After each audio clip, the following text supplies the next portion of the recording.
Hello Year 3 and welcome to our last guided reading video before we go back to school, yay!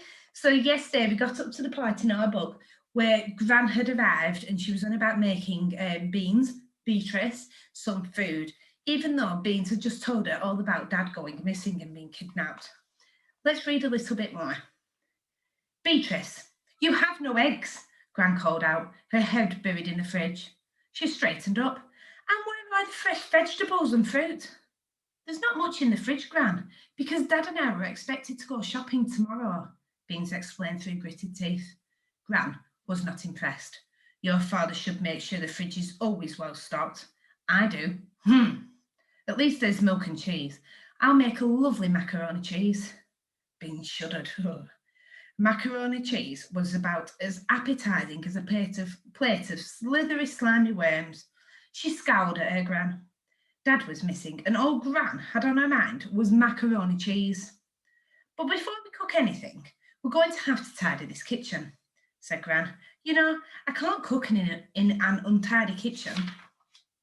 Beans didn't say anything, but she didn't stop scowling. She would never have believed that a Gran could be so unfeeling.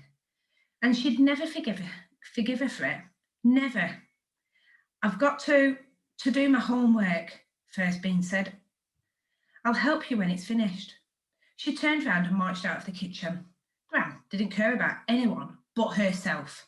Here, Beans was worried sick about Dad and not knowing whether to cry or smash things up or laugh with disbelief, or maybe all of them.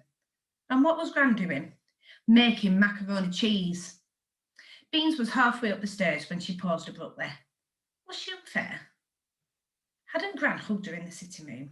And Beans remembered the look on Gran's face when she was talking to Detective Warner. Slowly, Beans walked downstairs and back to the kitchen. Gran was bent over, taking a saucepan out of the cupboard. All at once, she straightened up, her back still towards her granddaughter. She sniffed, and her hands moved towards her face. Beans swallowed hard.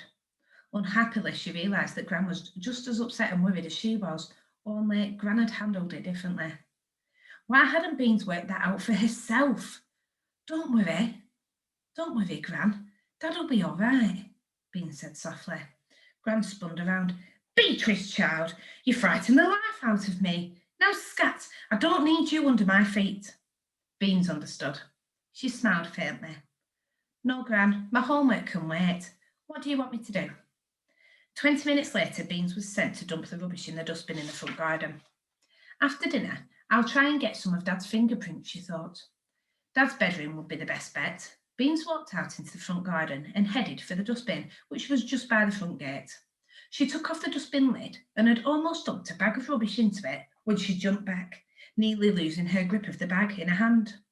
There was something on top of the other sealed bags of rubbish in the bin, something that hadn't been there before.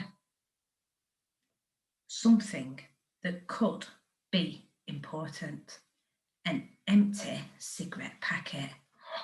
Another clue. How amazing is that? So what I'd like you to do today, Year 3, I would like you to create a quiz based on Operation Gadget Man so far. So you can think of just about this chapter or all the way back to the beginning of the book. And I'd like you to create some questions, and then you could possibly give up to 3 different answers, 1 being the correct one, 2 being the false ones, the incorrect ones. And you can either write the answers on the back of the paper, below at the bottom. It's up to you how you set this out. I would like a minimum, though, of 5 questions, please, okay? Once you're done, take a photo of your work and send it to me on Class Dojo. See you soon, superstars. Bye.